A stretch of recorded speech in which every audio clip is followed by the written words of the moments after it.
कभी सोचा है कि ये जो देश या राष्ट्र का आइडिया है, ये आखिर आया कहाँ से? मतलब एक तय सीमा, एक सरकार और एक जैसी पहचान वाले लोग। ये सोचना हमेशा से नहीं थी।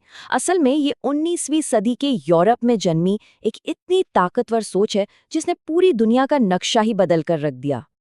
तो ये सब शुरू कैसे हुआ पता है? एक सपने के साथ। 1848 में एक फ्रांसीसी कलाकार थे फ्रेडरिक सोरियो। उन्होंने एक ऐसी दुनिया की कल्पना की जो उस समय की हकीकत से बिल्कुल बिल्कुल अलग थी। लोकतांत्रिक और सामाजिक गणराज्यों से बनी एक दुनिया। उस दौर में ये सोचना भी एक क्रांतिकारी बात थी, जब हर तरफ बस राजाओं और साम्राज्यों का ही बोलबाला था। सोरियो की इस पेंटिंग को जरा गौर से देखिए। यूरोप और अमेरिका के लोग एक लाइन में स्वतंत्रता की मूर्ति के पास से गुजर रहे हैं। हर देश की अपनी अलग पहचान है, अपने झंडे, अपनी पोशाक। और नीचे जमीन पर क्या बिखरा है? राजशाही के टूटे हुए प्रतीक। ये सिर्फ एक तस्वीर नहीं, ये एक ऐलान है, अतीत को तोड़कर एक नए भविष्य को अपनाने का। तो सवाल यही उठता है कि ये सपना, ये ख्याल हकीकत में कैसे बदला? आखिर कैसे एक सोच ने पूरे महाद्वीप में एक ऐसी आग लगा दी जिसने बड़े बड़े साम्राज्यों को गिरा दिया और उन देशों को जन्म दिया जिन्हें हम आज जानते हैं। आइए इस अविश्वसनीय कहानी में उतरते हैं। इस पूरी क्रांति के दिल में एक बहुत ही शक्तिशाली विचार है, राष्ट्रवाद। आसान भाषा में कहें तो अपने देश के लिए प्यार और गर्व की भावना। एक ऐसी भावना जो एक जैसी भाषा, संस्कृति और इतिहास के नाम पर लोगों को एक दूसरे से जोड़ देती है। यही वो चिंगारी थी जिसने यूरोप में क्रांति की आग भड़काई थी। तो ये चिंगारी आखिर आई कहाँ से? इसका जवाब है 1789 की फ्रांसीसी क्रांति।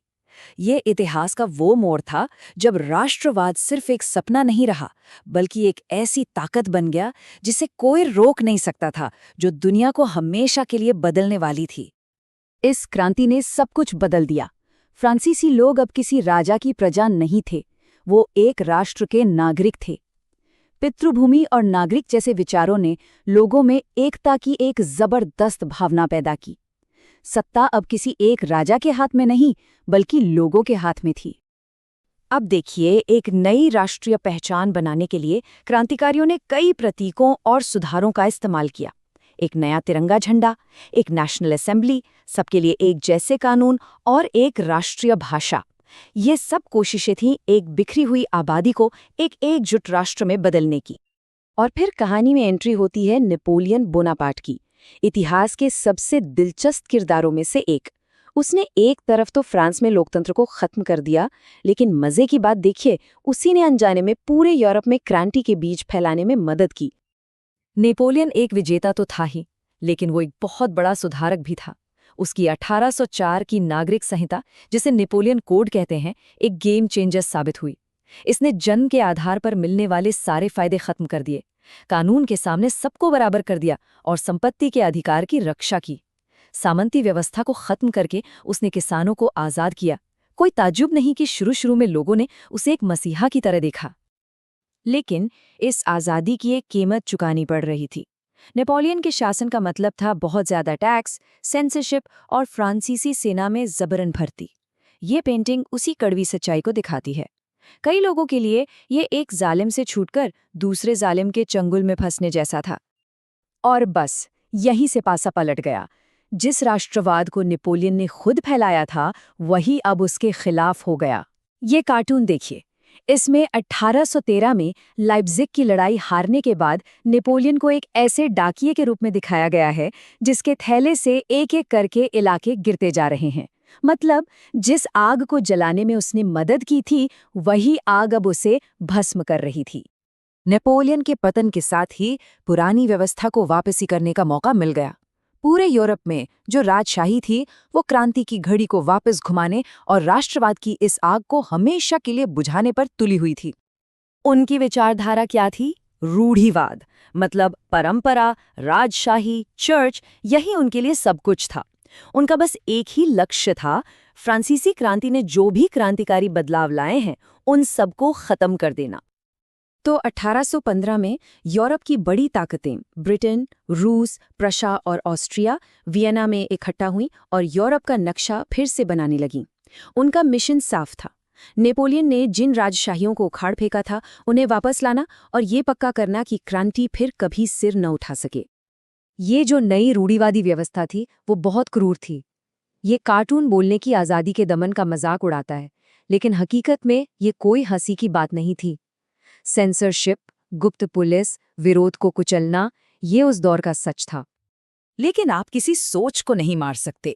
ग्यूसेप मैज़िनी जैसे क्रांतिकारियों ने हार नहीं मानी। वो अंडरग्राउंड हो गए, गुप्त संगठन बनाने लगे। मैज़िनी का एक ही सपना था, एक मुत्तहिद गणतांत्रिक इटली। वो इतना खतरनाक माना जाता था कि ऑस्ट्रियाई चांसलर मेटरनिच ने उसे हमारी सामाजिक व्यवस्था का सबसे खतरनाक दुश्मन तक कह डाला।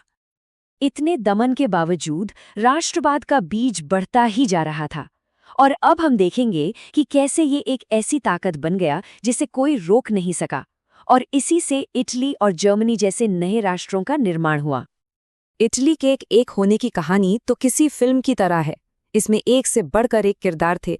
मैज़िनी जो सपने देखता था, कैवर जो एक चतुर राजनेता था, और गैरिबाल्डी वो करिश्माई सैनिक जिसने अपनी रेड शर्ट सेना के साथ दक्षिण को जीत लिया।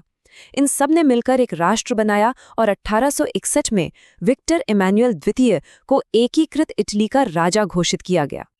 जर्मनी का रास्ता थोड़ा अलग था। जब उदारवादी सपने फेल हो गए तो प्रशिया के iron chancellor Otto von Bismarck ने कमान संभाली। उन्होंने एकीकरण भाषणों से नहीं बल्कि जंग से हासिल किया। 7 साल में 3 जबरदस्त युद्ध जीतने के बाद 1871 में प्रशिया के राजा को वर्साई के महल में जर्मन सम्राट का ताज पहनाया गया। बिस्मार्क के लिए मामला आदर्शों का नहीं बल्कि ताकत का था। उन्होंने साफ साफ कहा था कि जर्मनी की किस्मत लोहे और खून से तय होगी, भाषणों और प्रस्तावों से नहीं। ये एक ऐसा नजरिया था जिसने जर्मनी और दुनिया को हमेशा के लिए बदल दिया। तो राष्ट्रवाद ने नए नए देश बनाए, लेकिन ये कहानी का सिर्फ एक पहलू है, क्योंकि जो ताकत लोगों को एकजुट कर सकती है वही ताकत उन्हें बड़ी बेरहमी से बांट भी सकती है। जिस तरह राष्ट्रवाद ने इटली और जर्मनी के लोगों को एक साथ लाया, ठीक उसी तरह इसने ऑस्ट्रियाई और ऑटोमन जैसे विशाल बहुजातीय साम्राज्यों को तोड़ना शुरू कर दिया। इन साम्राज्यों के अंदर रहने वाले अलग अलग समूह अब अपना खुद का देश चाहते थे, और बाल्कन से ज्यादा विस्फोटक जगह उस वक्त कोई नहीं थी। ओटोमन साम्राज्य के भीतर अलग अलग जातियों का एक ऐसा मिश्रण था कि राष्ट्रवाद ने इस पूरे इलाके को एक बारूद के ढेर में बदल दिया। हर कोई अपनी महत्वाकांक्षा पूरी करना चाहता था, बड़ी शक्तियां दखल दे रही थी। बस एक चिंगारी लगने की देर थी और फिर प्रथम विश्व युद्ध की आग भड़क उठी। तो अंत में हम राष्ट्रवाद की इस दोहरी विरासत के साथ रह जाते हैं। इसने देशों का निर्माण किया, लोगों को आज़ाद किया, लेकिन इसी ने विनाशकारी युद्धों और अनगिनत दुखों को भी जन्म दिया। सवाल आज भी वही है, क्या इसकी कीमत कुछ ज्यादा नहीं थी? ये एक ऐसा सवाल है जिससे हमारी दुनिया आज भी जूझ रही है।